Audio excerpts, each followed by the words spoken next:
안녕하세요. 저는 요즘 한창 결혼 준비를 하고 있는 30대 중반의 여자입니다. 사실 이 결혼을 결심하기까지가 저는 쉽지 않았어요.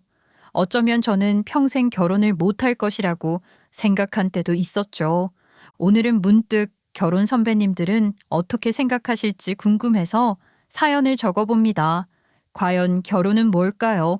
결혼은 사랑하는 두 사람이 하는 것일까요? 아니면 두 집안이 하는 것일까요? 저는 감히 그건 사랑이라고 생각합니다. 저의 결혼 결심은 솔직히 말해 이번이 두 번째랍니다. 첫 번째는 실패를 했는데요. 이제부터 저의 이야기를 들려드리겠습니다. 어떻게 생각하시는지 많은 의견을 들려주세요. 그리고 사랑을 택한 저의 선택이 어떤지 들어주세요. 저는 남들과는 조금 다른 일을 하고 있습니다. 작곡가거든요. 저는 어릴 때부터 음악을 좋아하는 아이였어요. 나이 차이가 좀 나는 오빠는 책을 좋아하고 늘 공부를 하는 모범생이었지만 저는 음악에만 관심이 있었어요. 숙제는 안 해도 하루 종일 피아노는 진려하지 않고 칠 수 있는 아이였죠. 다행히 저희 부모님은 열려있는 분들이어서 일찍 다른 적성을 찾은 저를 지지하고 응원해 주셨어요.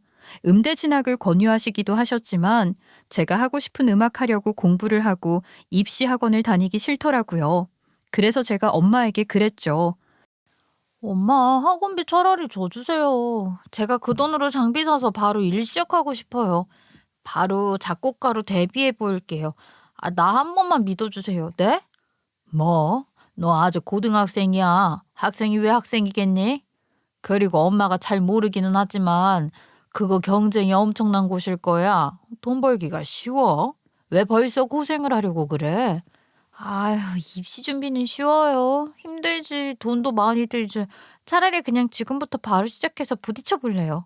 저 열심히 해볼게요. 네? 그렇게 음악이 좋아? 네 친구들은 전부 대학 가는데 대학생 되어보고 싶은 생각은 없어? 전혀. 하루라도 빨리 일 시작해서 부딪히고 배우고 싶어. 허락해 주세요. 네? 부모님은 조금 걱정을 하셨기는 하지만 저를 지지해 주셨어요. 그래서 저는 고등학생 때부터 일을 시작했어요. 열심히 작업을 하면서 오디션도 나가고 음반 회사나 엔터 회사에 곡을 보내기도 했죠. 하지만 작곡가의 길은 참 쉽지 않았어요. 고등학교를 졸업하고는 작곡 일도 하면서 이것저것 아르바이트도 많이 했어요. 학교를 졸업하고도 부모님에게 용돈을 달라고 하기도 민망했거든요. 음악학원 강사도 하고 식당 서빙 일도 하면서 제 20대 초반은 너무도 바빴죠. 그러다가 한 남자를 만나게 되었어요. 이루어야 하는 목표가 있었던 저는 연애에는 전혀 관심도 없었는데 인연은 생각지도 못하는 곳에서 찾아오더군요. 음악 일을 하면서 알게 된 선배가 자신이 대학생 연합 동아리 밴드부 강사를 하는데 좀 도와달라는 부탁을 한 적이 있었어요. 그래서 아르바이트 겸 선배도 도와줄 겸 갔던 곳에 그 사람이 있었던 것이죠. 서울대를 다니는 모범생의 맑은 얼굴, 조용한 성격이라 처음에는 이런 밴드에 별로 어울리지 않다 싶었죠. 하지만 음악에 대한 열정만은 넘치는 사람이었어요. 그리고 저와 통하는 부분이 많았어요. 좋아하는 음악도 비슷했고 저처럼 작곡에도 관심이 많아서 저희는 급격하게 친해졌다 결국 사귀게 되었죠. 그는 졸업을 하면서 음악은 그만두고 행정고시에 합격해 고위 공무원이 되었어요. 하지만 저희 사이는 굳건했어요. 그 사람이 없었더라면 그때 더 견디기가 힘들었을 거예요. 하지만 남자친구는 누구보다 저를 믿어주고 저를 응원하고 지지해주는 사람이었죠. 자기야, 아르바이트 그만두라고 했잖아. 곡 작업하느라 잘 시간도 모자라면서 왜 힘들게 일을 하고 그래? 괜찮아. 이거라도 해야 돈을 벌지. 이번에 알바비 나오면 내가 밥 살게. 매번 자기가 사주는 밥만 얻어먹을 수는 없잖아. 아이, 그렇게 생각하면 나 섭섭해. 내가 늘 이야기했잖아. 자기는 훌륭한 작곡가가 될 몸인데 괜히 일한다고 힘 빼고 시간 낭비하지 마. 그리고 작업만 열심히 해. 그동안은 내가 먹여 살려줄 테니까. 응? 뭐야? 자기가 무슨 남편이야? 벌써 뭘 먹여 살려. 그럴 수 있다면 나는 얼른 결혼하고 싶다. 그래서 자기 편하게 하루 종일 일만 할 수 있게 하고 싶어. 솔직히 그 시절 수입이 별로 없던 저는 남자친구의 도움을 많이 받았죠. 그는 취업을 하자마자 바로 결혼을 하자고 졸랐어요. 빨리 결혼을 해서 제가 일에 집중할 수 있도록 뒷바라지를 해주겠다고 말이죠. 하지만 저는 그러고 싶지 않았어요. 조금이라도 작곡가로서 결실을 이룬 다음에 당당하게 그 사람의 아내가 되고 싶었거든요. 아직 제대로 이룬 것도 없는 저에게는 결혼보다는 일이 먼저였고 작곡가로 자리를 잡는 일이 당시에는 더 중요했거든요. 그는 서운하기는 했지만 그런 저를 이해해 주었어요. 그렇게 저희는 애틋한 커플이었죠. 그러던 어느 날 남자친구가 자신의 엄마 생신에 가자고 하더군요.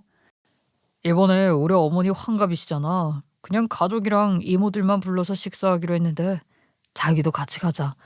이제 슬슬 인사도 드려야지. 근데 가족끼리 하는 식사 자리에 갑자기 가는 건 좀 싫어하시지 않을까? 그냥 자연스럽게 만나는 게 나을 것 같기도 한데. 아니야. 차라리 이런 날을 핑계로 얼굴 보이는 게 낫지. 어차피 결혼할 건데. 나도 전번에 자기 아버지 생일날 가서 처음 배웠잖아. 나만 우리 집에 자기 인사를 못 시켜서 마음에 걸렸어. 가서 인사하고 오자. 아직 결혼한 사이는 아니었지만 그래도 남자친구 어머니를 뵙는 일은 긴장이 되는 일이잖아요. 저는 없는 돈에 큰 마음을 먹고 고급 스카프를 사서 남자친구 어머니 환갑 식사에 가게 되었어요. 장소는 고급 호텔 한식당이었죠. 하지만 식당에 들어서자 분위기는 너무나 이상했어요. 엄마, 아빠, 저희 왔어요. 이모들도 오셨어요. 여기는 제 여자친구예요. 안녕하세요. 윤지수라고 합니다. 어머니 생신 제가 인사를 하며 선물을 내밀었지만 남자친구의 어머니는 제 말을 중간에 확 잘라버리고 휙 자기 아들에게 몸을 돌리더군요. 아이고, 내 아들 왔어? 얼른 앉아라. 배고프지?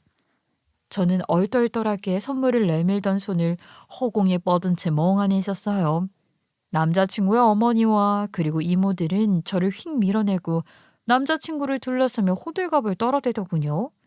어머, 현준이 너 취직하더니 더 멋있어졌다. 벌써 4급 공무원이라며? 아우, 세상에 세상에. 아우, 언니는 아들 잘 키워서 너무 좋겠어.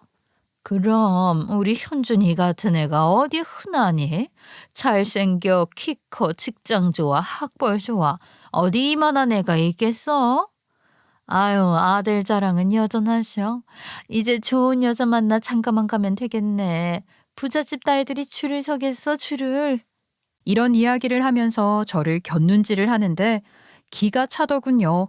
누가 봐도 저를 무시하려는 행동이 분명했기 때문이었죠. 저는 그 순간 투명 인간이 되었어요. 당황한 남친이 저를 자기 옆에 앉혔지만 그들의 무시는 계속되었어요. 자기들끼리 이야기를 하고 웃고 떠들고 누구 하나 저에게 말 한마디 거는 사람이 없었어요. 남친은 안절부절 못하기는 했지만 그렇다고 나서기도 그랬는지 눈치만 보고 있었어요. 자리가 너무 불편했던 저는 화장실 간다는 핑계로 잠시 방을 나왔어요. 화장실에서 한숨을 쉬며 손을 씻는데 누군가가 화장실로 들어오더군요. 남자친구의 여동생이었어요. 저희 오빠랑 사귀신다고요? 사귄 지 얼마나 되셨어요? 5년 넘어가네요. 오래 만나긴 했네. 근데 20대 5년 만났다고 결혼하는 건 아니니까. 네? 뭐라고요? 그리고 그쪽 대학 안 나오셨다면서요? 그러면 고졸? 고졸이면서 서울대 나온 우리 오빠는 어떻게 꼬신 거예요? 학생, 현준 씨 동생이면 나보다 어린데 말 좀 가려서 하지. 학생도 이번에 재수한다며. 그러면 학생도 고졸 아니야? 하고 싶은 이야기가 뭐야? 아니, 아직 결혼할 사이도 아닌데 가족 모임에 오고 하는 거 별로 안 좋아 보여서요. 앞으로 어떻게 될지도 모르잖아요. 그런 생각 안 하세요? 그러면서 픽 나가는데 나이도 어린 게 싸가지 없게 틱틱거리는데 진짜 쫓아가서 머리채를 부여잡고 싶은 걸 겨우 참았어요. 그동안 남자친구가 화를 내거나 언성 한번 높이는 모습을 본 적이 없었는데 어떻게 저런 싸가지 없는 여동생에 경우 없는 엄마가 있는 것인지 저는 머리가 아파서 남자친구에게 일이 생겨 돌아간다 말하고 일찍 집으로 가버렸어요. 뭐 그 이후로 남자친구가 사과를 하면서 저를 달래주었고 저도 일이 너무 바빠진지라 그냥 그 일은 그렇게 잊혀졌어요. 그때만 해도 한때의 불쾌한 기억일 뿐 직접적으로 저와 관련이 있다고 실감도 못했고 또 가족끼리 보내고 싶었던 자리라 저의 존재가 싫었을 수도 있겠다 하고 말았죠. 그저 내가 성공하고 잘나면 되겠거니 하고 일에 집중하느라 바빴던 것이죠. 그렇게 노력한 것이 결실을 맺는 날은 결국 왔어요. 그간 열심히 작업해도 큰 반응이 없었는데 그중 한 가수에게 준 곡이 크게 히트를 친 거죠. 1등은 물론 각종 차트에서도 몇 달 동안 1등을 차지하는 그야말로 대박이 난 거예요.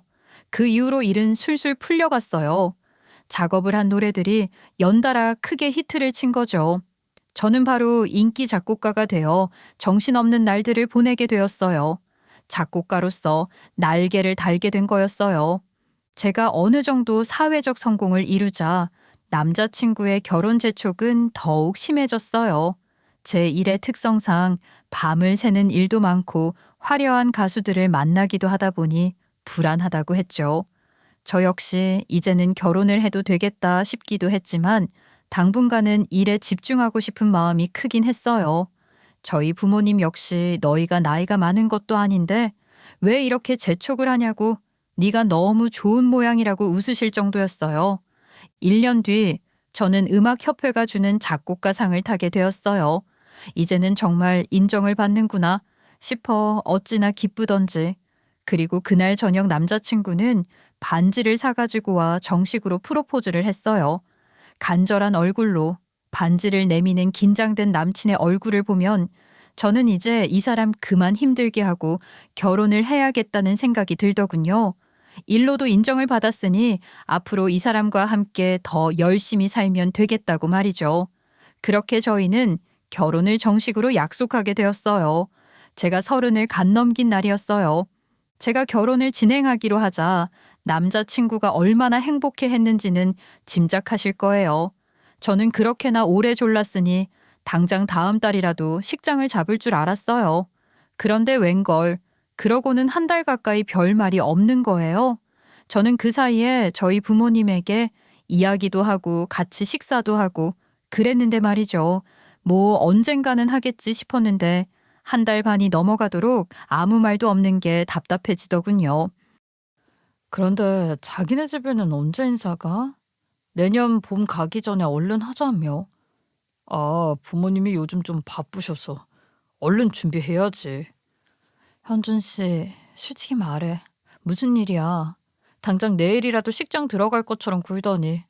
부모님은 뭐가 그리 바쁘시길래 한 달이 넘도록 계속 바쁘셔? 혹시 뭐 나 보기 싫어하시는 거야? 그게 사실 우리 부모님이 두 분 다 서울대 나오셨잖아. 그래서 학벌부심이 좀 강하셔. 나도 어릴 때부터 서울대 가야 한다고 엄청 강요하셨고 내 동생도 서울대 가야 한다고 해서 지금 삼수 중이잖아. 근데 혹시 내가 대학 안 다녔다고 싫다고 그러시는 거야? 아무래도 그런 거에 신경을 많이 쓰시다 보니까 내가 뭐라 할 수가 없더라고. 부모님은 대학도 안 나왔다는 사실이 싫으신가 봐. 그래서 말인데 자기야, 자기 대학 갈 생각 없어? 자기 공부 잘했다며. 아직 1월이니까 올해 바짝 하면 어디 대학 들어갈 수 있지 않을까? 기가 막혀서. 야, 딴 데 가서 알아봐. 고졸인 나는 이만 가볼 테니까 그 대학 나온 여자 찾아서 결혼을 하던지 그럼. 저는 그 길로 집으로 돌아와 버렸어요. 기가 차서 뭐라고 할 말이 없더라고요. 아니, 고작 내놓은 방법이 나보고 대학을 가라니. 당장이라도 결혼을 안 하면 죽을 것처럼 굴더니 부모님 말 한마디에 나보고 1년 동안 공부를 해서 대학을 가라고요? 이게 말이 되는 건가요? 그럼 그동안 나보고 일은 어떻게 하라는 건지. 아니, 다 떠나서 부모님을 설득할 생각도 못하고 질질 끌다 고작 한다는 소리가 공부를 해서 입학을 하라니 정말 덜 떨어지고 못나 보였어요. 그동안 내가 알던 자상하고 똑똑한 남자는 어디 가고 없고 부모님 이야기에 쩔쩔매는 쪼다 하나가 있더라고요.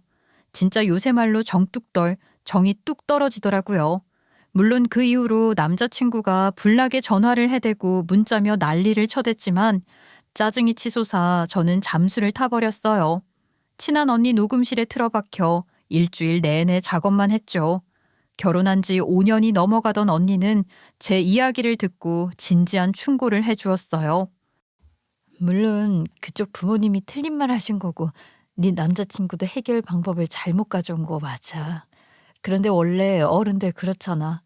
그리고 네 남친 나도 오래 봤지만 그만한 남자 없다. 착하지, 인물 좋지, 능력 좋지. 착해서 너한테도 잘하니까 자기 부모한테도 잘하는 거야. 중간에서 남자친구 말려 죽이지 말고 해결 방법 찾아봐. 원래 남자들이 아무리 똑똑해도 이상한 데서 바보짓 하더라고. 지금은 큰 문제처럼 보여도 너 능력 있고 똑똑한 거 그분들도 금방 아시겠지. 결혼해서 애 낳고 잘 살면 금방 풀리는 게 또 부모잖아. 저는 현명한 언니의 말에 결국 남자친구를 다시 불러내 만났죠. 남자친구는 언니 말대로 죽기 직전으로 보일 정도로 초췌했어요. 내가 정말 미안해. 어떻게든 빨리 허락받아 결혼할 생각만 하다 보니까 생각이 짧았어. 정말 미안해. 나 이번에 진짜로 자기한테 실망했어. 솔직히 이야기해봐. 자기네 부모님이 나 반대하시는 거 맞지?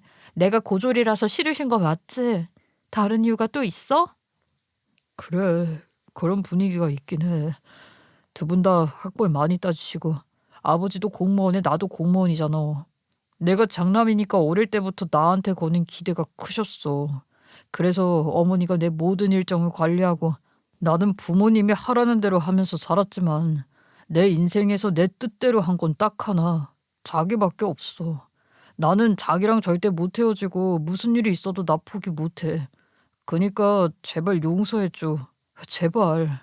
저는 평소에 어느 쪽이든 부모가 반대하는 결혼은 절대 안 한다는 주의였어요. 어차피 나중에 문제가 생긴다고 확신했거든요. 하지만 막상 7년 가까이 만난 남자친구와 저의 일이 되니 그리 쉽게 결정을 할 수가 없었어요. 누구보다 성실하고 자상하고 헌신적인 이 남자, 이제껏 한눈 한번 판 적 없이 자신의 모든 걸 다 쏟아부으며 나만 사랑해준 남자. 이 사람은 제 20대의 전부이기도 했어요. 저는 일단 부모님에게 진지하게 이 상황을 상의했죠. 부모님도 걱정이 크셔서 남자친구를 오라고 해서 이야기를 나누었어요.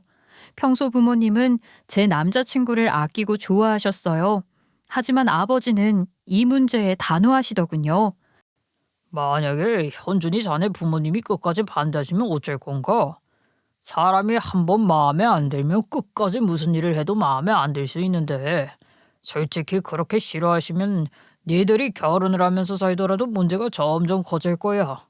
그때 자네 역할이 중요한데 자신 있나? 결정적일 때 자네 부모님에게 등을 돌리더라도 끝까지 내 딸 편만 들어주고 내 딸 바람막이가 되어줄 수 있겠어? 네, 아버님. 걱정 마세요. 그리고 저희 부모님 지수 만나면 금방 풀리실 거예요. 지금은 조건만 듣고 그러시는 거니까 지수가 어디 가서 미움받을 사람 아니잖아요. 분명 좋아하실 거예요. 혹시라도 아버님이 말씀하시는 일 생기면 제 모든 것을 다 걸고라도 제가 지수 지키겠습니다. 그게 생각처럼 그렇게 쉽지 않은 문제야. 일단 자네 부모님부터 설득하고 오게. 어차피 서두른 결혼이고 둘 다 나이가 많은 것도 아니잖아. 우리 이 문제는 천천히 푸는 게 맞는 것 같아. 어머니는 저에게 슬쩍 이런 말도 하시기도 하셨어요. 아유, 차라리 이참에 대학 가는 것도 생각해 보는 게 어떠니. 사실 대학이 막상 가보면 네 생각보다 배우는 게 많을 거야. 이참에 공부도 하면서 천천히 생각해봐. 현준이 부모님이 학벌 때문에 반대하시는 거면 그냥 그거 하나 맞춰주고 앞으로 책 잡힐 일을 아예 없애는 것도 괜찮잖아. 고작 그런 것 때문에 계속 말 나오는 거 엄마 싫다. 틀린 말은 아닌데 엄마 모르겠어. 내가 원해서 가는 게 아니니까 꼭 그렇게까지 해야 하나 싶기도 하고 그래. 그날 이후로 남친은 더 불안해했어요. 천천히 풀어가자는 제 부모님의 말에 이러다가는 제 부모님도 반대를 하시는 거 아니냐고 하더니 갑자기 바로 그 다음 주에 자기 집에 인사를 가자고 하더군요. 자기가 전부 다 말을 해놨다고 하면서 서두르는 모습이 이러다 결혼을 못할까봐 각성을 했나 싶었어요. 그래서 이렇게 진행이 잘 되겠구나 싶었죠. 하지만 이건 저의 크나큰 착각이었다는 걸 깨닫는 데는 오래 걸리지 않았어요. 남자친구의 집으로 인사를 드리러 간 날, 현관문을 집에 들어서자마자 귀청을 찢는 듯한 고함 소리가 저를 향해 날아들었어요. 남친 어머니였죠. 내가 쟤랑은 대충 사귀다 헤어지라고 했잖아. 결혼할 애 아니라고. 무슨 고졸자리를 데려와. 그런 수치를 내가 어떻게 받아들여. 여기가 어디라고 저걸 들여. 처음에 저는 누구랑 싸우는 줄 알았어요. 집에 들어선 지 10초 만에 날아든 욕이 저를 향한 거라고는 상상도 못하고 말이죠. 황급히 남친이 자신의 어머니를 말리는 걸 보고서야 그게 저를 향한 것인 줄 알았어요. 남자친구의 어머니는 남자친구의 등짝까지 후려치면서 발광을 했어요. 그러면서 저의 머리채를 후려잡을 기세로 저에게 막 달려드는 걸 남자친구가 간신히 막아섰어요. 야, 너 돌아가. 내 아들이랑 니깎게 결혼? 아우, 내가 미쳐 진짜. 너 내 아들이랑 네가 급이 맞아? 아니 염치가 없어도 유분수지. 몇 년 좀 만나줬다고 언감생심. 얘가 잘해주니까 니까지 게 공무원 사모님이라도 될 줄 알았니? 야, 너 당장 꺼져. 엄마, 왜 이래? 지금 뭐 하는 짓이에요? 진정 좀 해요. 으이그 등신아, 너야말로 친정해라. 어? 어디서 굴려먹던 고졸한테서 홀려가지고 내가 널 그렇게 키웠어? 으이그. 엄마, 그만하라고요. 진짜 왜 이러는 거야? 누구 죽는 꼴 보고 싶어? 내가 좋아한다고 내가 사랑해서 결혼하고 싶다고 했잖아 내가. 머리가 하얗게 백지가 된다는 게 아마 그런 건가 봐요. 상상도 못할 정도로 어이없는 일을 당하면 멍해지는 거 말이죠. 게다가 남자친구가 그렇게까지 화를 내면서 큰 소리를 내는 걸 처음 봐서 충격이기도 했어요. 아니, 그 상황 자체가 충격이었죠. 그때 거실에 앉아있던 남친의 아버지가 벌떡 일어나 남친의 어머니의 팔을 잡더군요. 당신 그만해. 아무리 그래도 보자마자 이게 뭐야? 우리 방식대로 해결할 수 있는 걸 왜 이리 흥분을 하고 그래? 가려고 너는 일단 집으로 가라. 지금 뭐 얘기할 상황도 아니다. 그제야 정신이 퍼뜩 들었어요. 남친 아버지도 냉랭하기는 마찬가지였어요. 거의 뭐 초면이나 마찬가지인 저를 보고 너라고 하지를 않나? 곧바로 돌아서서 신발을 신으려는데 빠지면 섭섭한 남친의 싸가지 여동생이 피식 웃더군요. 아유, 취직하려면 더 노력해야겠어요. 공부밖에 모른 순진한 우리 오빠는 잘 꼬셨는데 어쩌나요? 진짜 그때 머리채라도 확 잡아야 하는데 하긴 그까지 것들에게 힘을 써봐야 저만 손해죠. 저는 뒤도 돌아보지 않고 그 집을 나왔어요. 밖에 나오니까 겨우 숨이 쉬어지더군요. 남친도 바로 저를 뒤따라 나오려는 듯 했지만 바로 자기 어머니에게 잡혔는지 따라오지 않더군요. 그 길로 작업실로 돌아왔는데 몇 시간쯤 지났을까 갑자기 남친이 찾아왔어요. 큰 여행용 가방 하나를 들고 말이죠. 왜 왔어? 이게 다 뭐야? 나 집 나왔어. 다시는 안 돌아갈 거야. 그냥 우리끼리 결혼하자. 그러면 돼. 내가 잘해줄게. 아까 놀랐지? 미안해. 나도 어머니가 그렇게까지 그럴 줄은 몰랐어. 뭔 소리야. 말도 안 되는 소리 하지 말고 얼른 들어가. 아니야. 나는 너 없으면 안 돼. 이렇게는 못 산다고. 내가 평생 행복하게 해줄게. 해달라는 거 다 해주고 네가 하라는 대로 다 할게. 그니까 나 받아줘. 제발 부탁이야.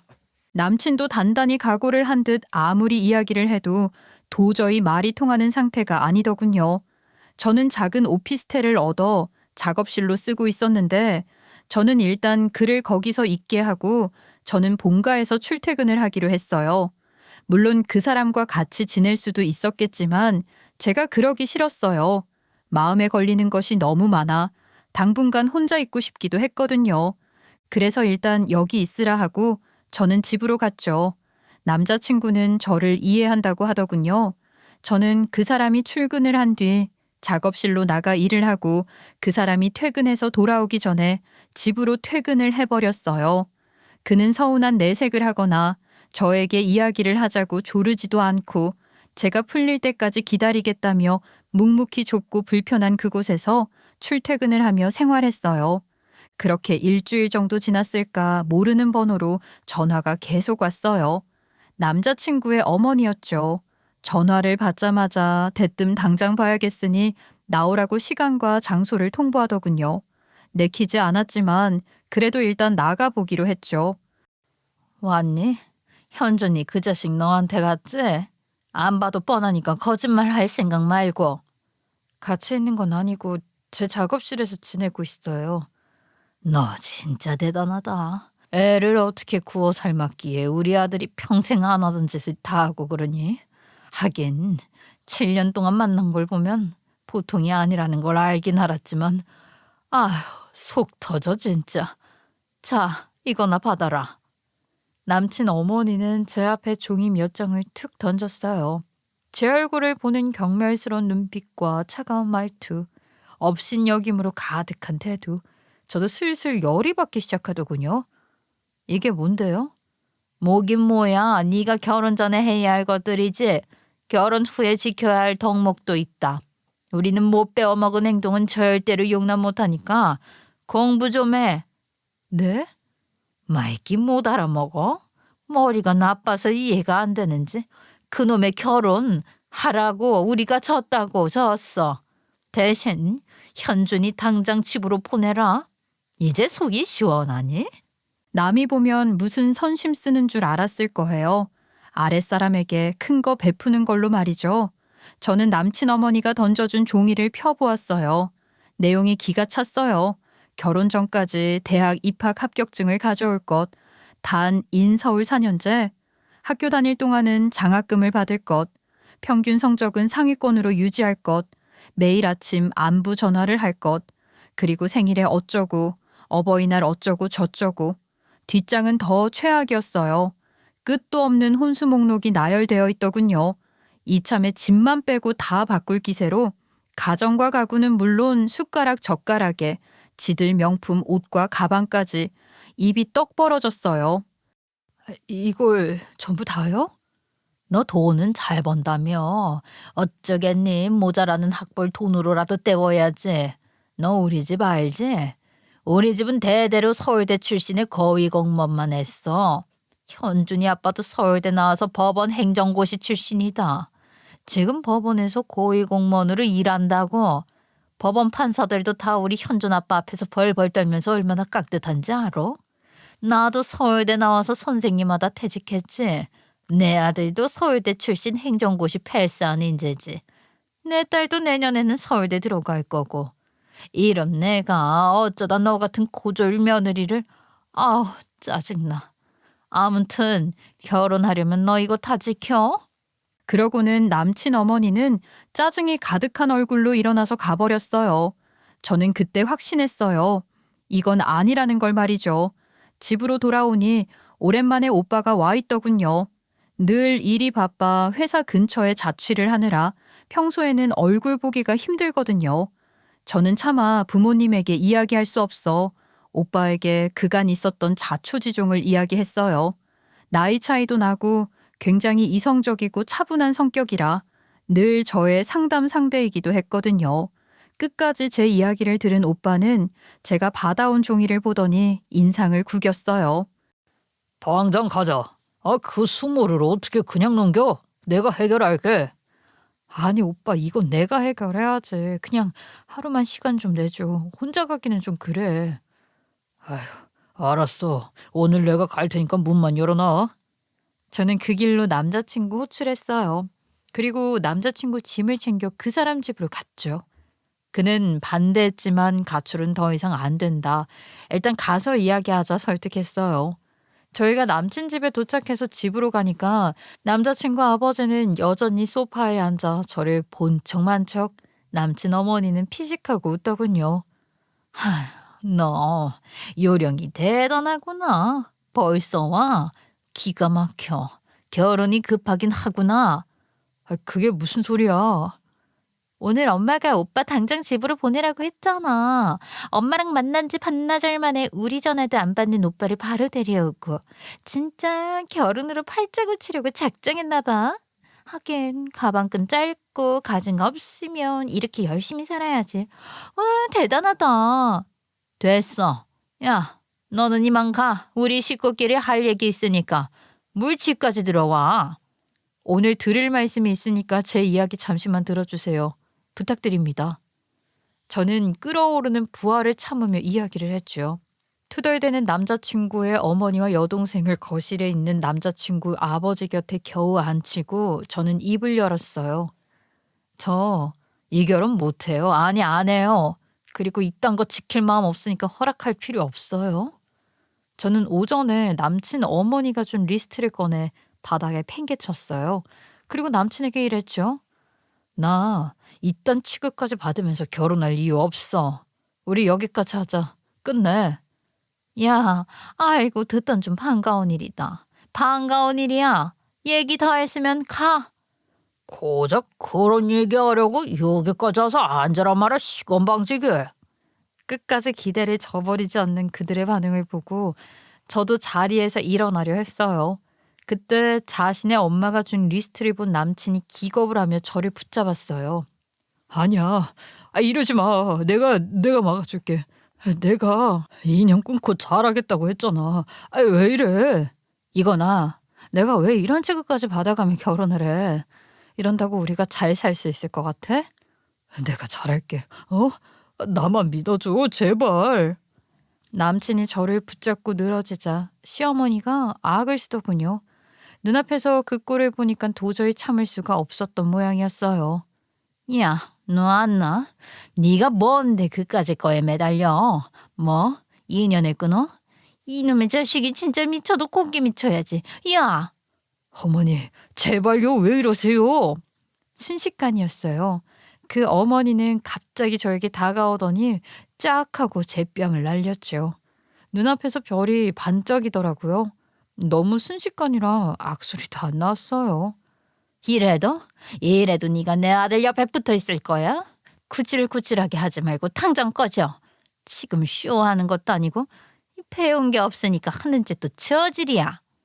저는 불에 댄 듯 아픈 뺨을 붙잡고 남친을 바라봤어요. 남친은 충격을 받은 것 같은 표정이었어요. 하지만 거기까지더라고요. 내가 이 꼴을 당하는데도 병신같이 서 있기만 하더군요. 맞은 곳은 아팠지만 머리는 맑아졌어요. 그때였죠. 등 뒤에서 벼락 같은 고함이 쩌렁쩌렁 울렸어요. 지금 이게 뭐 하는 짓이야? 어디 감히 내 여동생을 그렇게 서울대 부심 부리더니 하는 짓은 깡패만도 못해? 내 동생을 때려?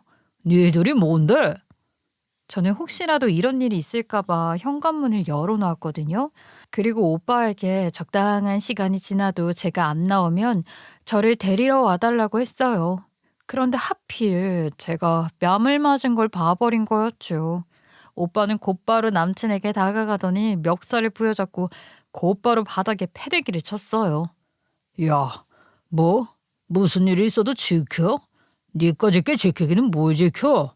다 큰 어른이 아직도 부모 앞에서 빌빌대고 사랑하는 여자가 이 수모를 당하는데도 가만히 있는 병신 새끼가. 이러면서 부들부들 대는데 갑자기 남친의 어머니가 눈이 돌았는지 오빠에게 달려들더군요. 저는 재빨리 그 아줌마를 밀어버렸어요. 그러자 남자친구가 아니죠. 그 마마보이 병신이 기겁을 하고 엄마를 외치며 바닥에 쓰러진 지 엄마에게 다가가 부축을 하더군요.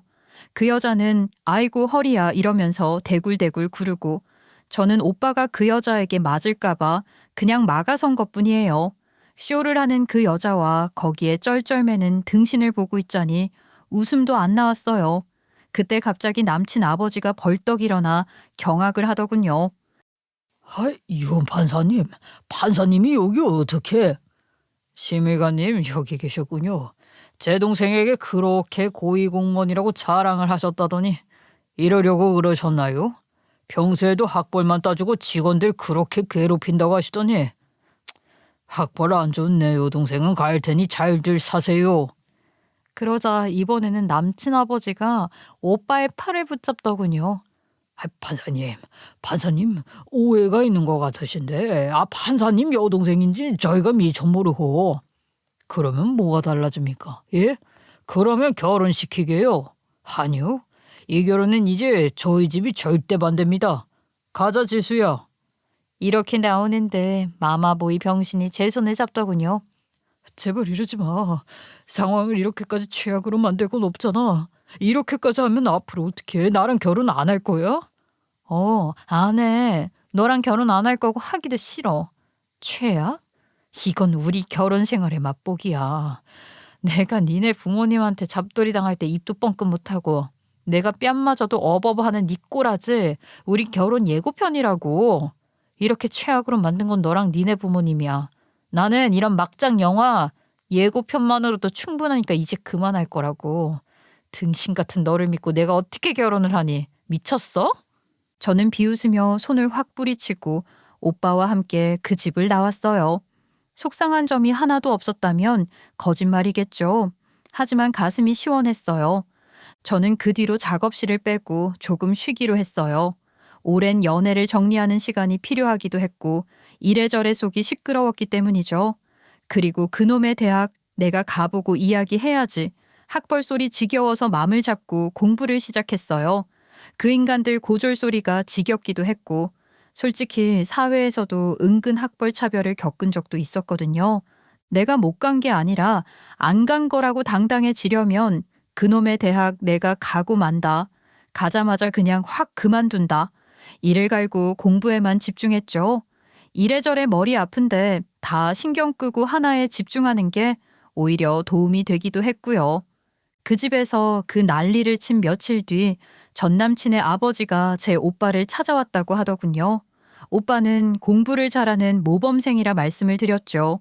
오빠는 서울대를 나와 판사를 하는 중인데 하필 전 남친의 아버지가 오빠가 근무하는 법원의 행정심의관이었던 거죠.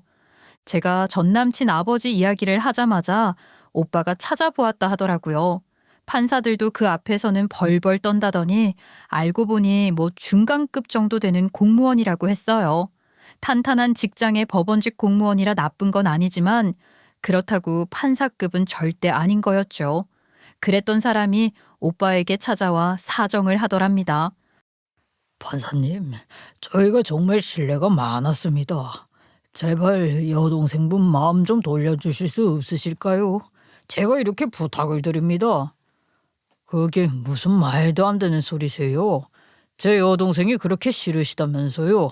주제도 모른다고 하셨던 분들이 왜 이러시죠? 사실 제 아들 녀석이 충격이 큰가 봅니다. 이제는 아예 우리랑은 말도 안 섞고 눈도 안 마주치고 어떻게 할 도리가 없어요. 저희가 다 잘못했으니 됐어요. 그런 소리 하실 거면 가시죠. 여기 제 직장인데 왜 사적인 이야기를 하시죠? 아, 온 김에 이거나 가져가세요. 안 그래도 직접 전달하려던 참이었는데. 이게 뭔가요, 판사님? 아니, 뭐긴 뭐겠어요. 그쪽 사모님이 제 동생 때린 거 잊었어요? 욕하고 밀치고. 동생보다 제가 절대 그냥 못 넘어갑니다. 모욕죄와 폭행죄로 고소한 소장입니다. 확인하고 뭐 항변을 하시든지 막 고소를 하시든지 마음대로 하세요. 그러면 그만 나가주시죠. 그 사람은 망연자실해 하더니 아무 대꾸도 못하고 나갔다고 하더군요. 물론 저에게도 그 인간 어머니에게 전화가 왔었어요. 참 끼리끼리라고 하더니 어찌나 뻔뻔하던지 제가 전화를 받지 않으니 다른 번호로 전화를 했더라고요. 얘야, 아유 진짜 우리가 죽을 죄를 졌다. 내가 잠깐 미쳤었나 봐. 아니 너도 그런 오빠분이 있으면 얘기를 진작 했어야지. 그랬으면 이런 오해는 안 됐잖니. 아이 너도 그렇게 유명한 작곡가라면서 왜 또 그 얘기는 안 했어? 저기 누구세요? 혹시 제 뺨 때린 아줌마세요? 고소장 받으셨죠? 뭔 볼일이세요? 잠깐만. 제발 현준이, 우리 현준이 마음 좀 잡아다오. 내 아들이 나를 아예 인간 취급도 안 하고 말도 안 해. 차라리 화를 냈으면 좋겠는데 이러다가 정말 무슨 일이 날 것 같아. 부탁이다. 그래도 너희 오래 만났잖니. 우리 현준이 너 정말 좋아해. 그러니까 네가 와서. 저기요. 아줌마 아들 일은 아줌마가 해결하시고요. 잘난 아들 왜 못난 고졸에 염치도 없는 저에게 이러세요. 다시는 전화하지 마세요. 소장 받으셨죠? 한 번만 더 전화하면 협박죄 추가할 거예요. 지겹다 못해 구질구질했어요. 그렇게나 패악을 부리더니 이제 와서 뭐 어쩌라는 건지 웃기지도 않았어요. 고소는 잘 진행되었어요. 사실 제가 크게 다친 것도 아닌지라 약간의 벌금형으로 끝이 나긴 했지만 속은 시원하더라고요. 그 일이 있고 나서 전 남친의 아버지는 법원을 그만두었다고 하더군요. 원래부터 일을 잘하는 것도 아니었고 그놈의 학벌부심에 권위만 부려대서 업무 평가가 꼴찌였기 때문에 그만두었을 때 기뻐하는 사람이 한둘이 아니었다는 걸 전해 듣기는 했어요. 그렇게 저는 1년 동안 칩거하며 열심히 공부해 바로 대학에 합격을 했어요. 현대음악 작곡으로 엄청 유명한 곳이었어요. 들어가자마자 바로 관둘거라 이를 갈며 가기 했는데 막상 대학을 다녀보니 또 엄청 재미있었어요. 생각보다 배우는 것도 너무 많았고 저와 같은 관심사를 가진 젊은 학생들과 공부를 한다는 것이 저에게는 큰 자극도 되었고요. 그렇게 입시로 바빴던 1년을 보내고 대학 생활을 한창 보내느라 과거가 거의 잊혀질 때쯤 한밤중에 정말 죽지도 않고 돌아온 각설이처럼 그 가족 중 하나가 전화를 걸어왔어요. 이번에는 개싸가지 전 남친의 여동생이었죠. 술이라도 한 잔 걸친 듯 살짝 꼬부라진 혀로 그 싸가지는 울면서 그러더라고요. 언니, 우리 집이 지금 얼마나 힘들고 어려운 줄 알아요? 이게 다 언니 때문이야. 왜 진작에 얘기 안 했어요? 언니가 진작에 오빠가 판사고 부모님도 두 분 다 유명하신 분들이고 언니도 유명한 작곡가라고 얘기만 했으면 됐잖아. 내가 언니가 만든 노래를 얼마나 많이 들었는데 왜 얘기를 안 해서 이 사달을 만들어요? 누가 네 언니니? 다시는 전화하지 마라. 잠깐만. 언니, 우리 오빠랑 연락해요? 우리 오빠 집 나간 지 1년도 넘었어요. 회사도 그만두고 핸드폰 번호도 바꾸고 아예 연락을 끊었다니까요. 혹시 연락돼요? 내가 미쳤어? 너 같으면 너네 집에서 그렇게 뺨까지 쳐맞았는데 그런 남자랑 다시 만나겠니? 그 여동생은 막무가내였어요. 계속 거짓말하지 말라, 우리 오빠랑 이야기 좀 하게 해달라, 울면서 난리를 쳐댔어요. 자기 집이 망했다고 제 원망을 하더군요. 알고 보니 남자친구의 아버지가 법원을 그만두고 사업을 했나 보더군요. 법원 행정고시를 합격한 사람은 법무사 일을 할 수 있는 모양이에요. 그래서 호기롭게 경험도 없이 곧바로 사무실을 냈다가 망해버렸고 이런저런 빚을 갚느라 집도 팔고 매일 지내 엄마 아빠가 싸운다는 건답니다. 게다가 자기는 사수를 해야 하는데 돈이 없어서 학원도 못 다닐 지경이라면서 제발 오빠라도 좀 찾아달라고 울며불며 사정을 하더군요. 대체 그게 나랑 무슨 상관인지 어이가 없었죠. 저는 딱 잘라냈어요. 한 번만 더 전화하면 경찰에 스토커로 신고할 테니 알아서 말이죠. 그리고 힘내라고 덧붙였어요. 사수씩이나 하면 공부에는 소질이 없는 것 같으니 지금이라도 정신 차리고 일을 하라고 말이죠. 세상에는 생각보다 고졸로 살아도 나쁘지 않다고요. 나중에 들어보니 전 남친 아버지는 법무사 일을 했다가 1년도 못 가 망했나 보더군요. 일을 만만히 본 모양이던데 세상에 쉬운 일이 어디 있겠어요. 사무실만 번지르르하게 차렸다가 일을 못해서 사고도 나고 재판에 영향을 미쳐서 싸우다가 법정에서 퇴장을 당하는 일까지 있었다며 오빠가 기가 차 했어요. 그리고 일이 뚝 끊겨서 바로 망하고 그 빚 갚느라 힘들게 사는 모양이지만 저랑 그게 무슨 상관이겠어요. 홧김에 들어간 대학이었지만 저는 정말 대학 생활을 실컷 즐겼어요. 진작 공부가 이렇게 재미있었다면 좋았을 걸 말이죠. 물론 학교를 다니면서도 일은 병행했어요. 오히려 예전보다 곡이 더 잘 나온다고 몸값이 더 뛰었죠. 원래 프로 작곡가다 보니 입학 때부터 학과에서도 좀 유명했는데 저랑 작업한 가수들 사인도 받아달라는 동기들도 있고 선배들도 잘해주고 저는 신나는 학교 생활을 잘하고 졸업을 앞두고 있어요. 그러던 중 예전 친구에게 뜻밖의 연락을 받았어요.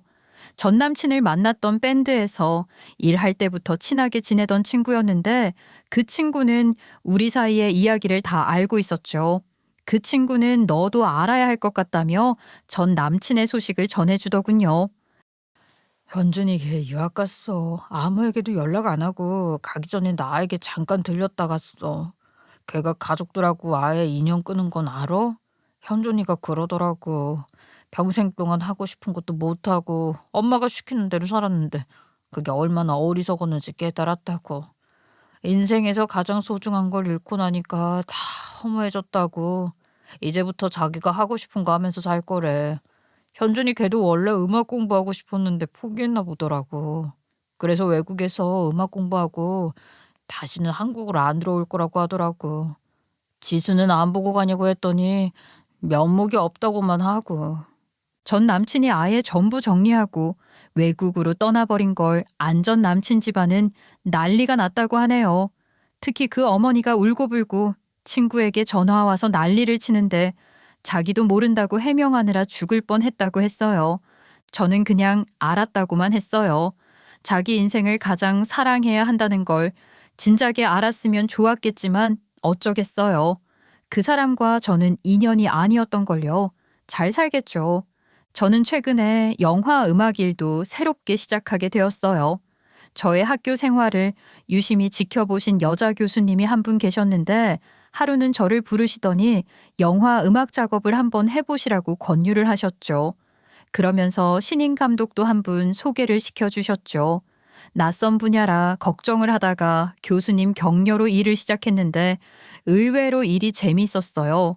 무엇보다 같이 일을 하는 감독과도 너무 합이 잘 맞았죠. 그러다 그 사람과 다시 인연이 이어진 것이죠. 저는 정말 다시는 결혼은커녕 남자는 쳐다볼 생각도 없었는데 사람 일은 정말 모르는 거더라고요.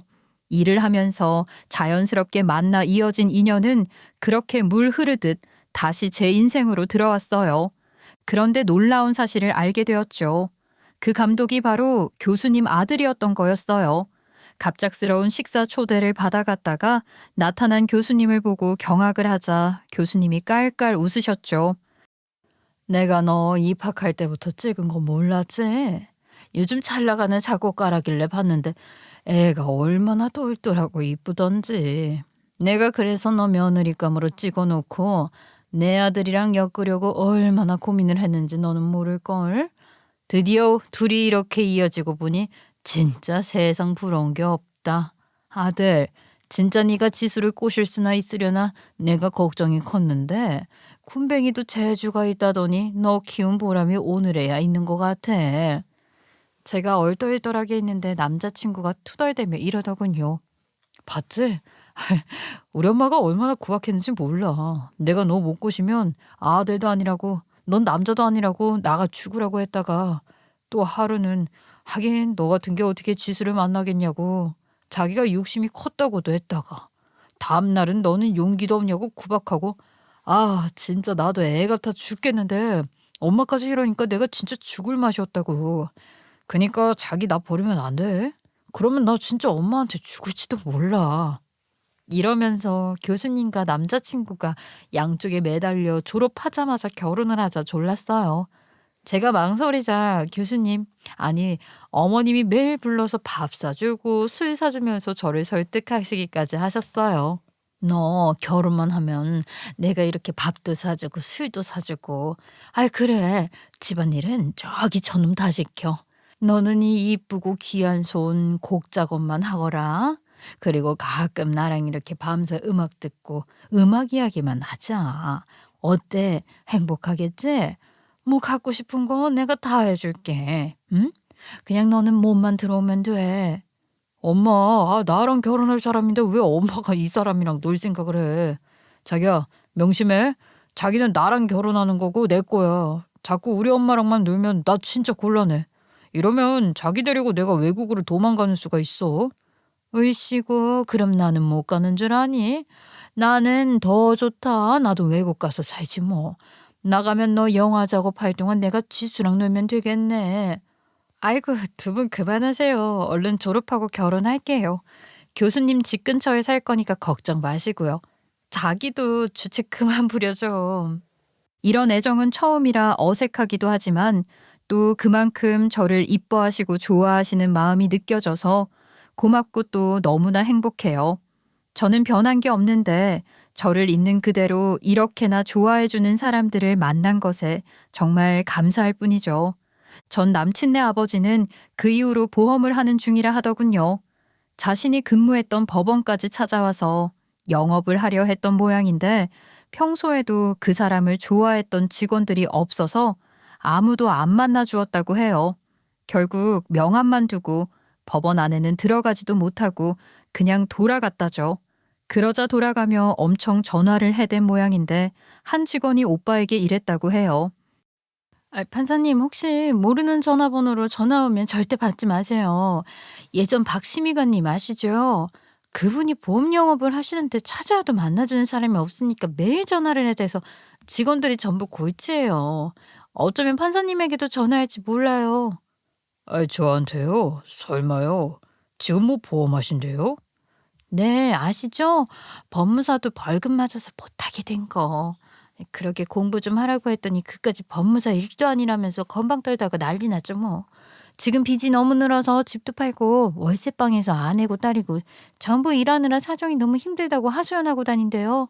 그리고 보험 들어줄 때까지 집요하게 전화를 해서 마음 약한 직원 며칠 들었다가 다 후회하고 있어요. 상품도 나쁘고 돈도 비싸서 제가 다 해지하라고 했어요.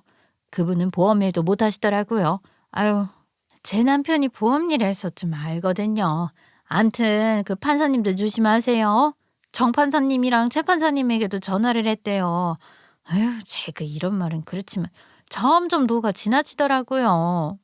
그러면서 돈 벌어다 줄 아들마저 집을 나가서 형편이 더 어렵다. 아들이 배은망덕하다는 식으로 이야기를 하고 다닌다더라고요. 진짜 사람이 얼마나 뻔뻔하면 그럴 수가 있을까 싶었어요. 어찌 되었든 그 이야기를 들으니 거기에서 진작에 탈출한 것이 더욱 더 다행이라는 생각만 들었죠. 저는 지금 결혼을 준비하고 있어요. 지금 일이 너무 많아서 신경을 쓰지 못하는데 예비 신랑과 예비 시어머님이 알아서 착착 진행을 해주시고 있어요. 집이며 혼수며 전혀 신경 쓰지 마세요. 제가 진작에 아들 결혼하면 주려고 아파트 하나 해놓은 거 있어요. 지금 지수 바쁘니까 제가 아들놈이랑 가전이며 가구며 대충 골라서 꾸며놓을게요. 저 지수에게 다 검사는 받을 거니까 걱정 마시고요. 저는 지수 그냥 몸만 들어와도 좋아요. 그게 무슨 말씀이세요, 사부인? 저희도 할 도리는 다 해야죠. 그래도 일륜지대사인데 할 건 하면서 살라고 가르치면서 키웠어요. 절대 안 될 말이니 걱정 마세요. 그러면서 엄마가 눈을 부라리는데 저는 찔끔 놀라 고개만 숙였지요. 그 모습을 보고 예비 시어머니가 웃으셨어요. 아유, 저는요, 지수가 너무너무 곱고 예쁘고 귀해서 뭐든지 다 해주고 싶어요. 물론 엄마만은 못하겠지만 저런 아이가 가족이 된다고 생각하니까 너무 행복해요. 좋아서 그래요, 사부인. 저도 그래요. 아드님 너무 듬직하고 착하고 예의 바른 청년이라 아들이 하나 더 생긴 것 같아서 얼마나 감사한지. 저도 요새 얼마나 행복한지 몰라요. 양가 집안이 만난 날 분위기는 너무나 따뜻하고 행복했어요. 서로가 서로를 더 배려해 주려고 하고 더 위해 주려 하다 보니 다툼은커녕 웃음소리만 가득했던 것이죠. 저는 그래서 역시 결혼은 사랑과 애정이라고 생각해요. 서로뿐 아니라 나의 가족, 상대의 가족까지 사랑과 애정으로 받아들일 수 있어야 성공적인 결혼 아닐까요? 학벌이니 지위니 돈은 있다가도 없을 수도 없다가도 있을 수 있지만 애정은 다르잖아요. 물론 이 사랑 역시 변할 수 있다고 한다지만 서로를 아끼고 위하는 이 마음만 있다면 앞으로 무슨 일이 있어도 잘 헤쳐나갈 수 있겠죠. 저는 앞으로도 이 애정을 듬뿍 받으면서 그리고 애정을 듬뿍 주면서 더더욱 행복하게 잘 살아가려고 합니다. 어떠신가요? 애정을 바탕으로 하는 제 이번 결혼 잘 될까요? 조금만 응원해 주시면 힘을 받아 앞으로 더 열심히 잘 살아보려 해요. 제 사연을 듣는 분들도 주변 가족에게 더더욱 큰 애정과 사랑을 베풀면서 늘 행복한 나날을 보내셨으면 좋겠어요. 들어주셔서 감사해요. 늘 행복하세요.